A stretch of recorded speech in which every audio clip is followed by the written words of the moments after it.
everyone, today we're going to learn about lines and angles. Make sure you write down the definition and take notes of the examples. We're going to talk about what a line is.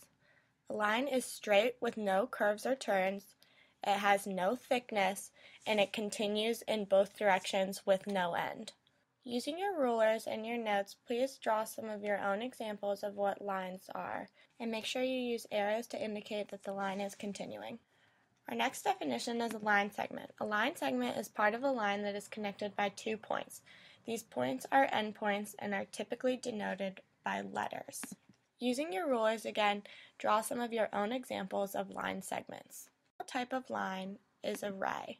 A ray is a line that has a defined starting point but no end. This means one end of the line is continuing until infinity. Lines, you can create angles. An angle is 2 line segments connected by a vertex. Angles are measured in degrees by protractors, which you all have protractors in your desk. We aren't measuring angles today, but I'd like everyone to study the protractor and write down some things in your notes that you notice about it. Before we can measure angles, we need to know the 3 types of angles. There are acute angles, right angles, and obtuse angles. Right angles are 90 degrees. I'd like everyone to look around the classroom and see if you can spot any right angles. They're very common. Our next angles are acute angles. Acute angles are less than 90 degrees. So, could anyone give me an example of an acute angle degree?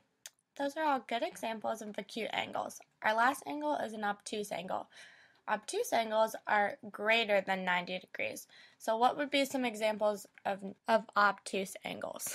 Using your rulers again, draw some examples of all 3 types of angles.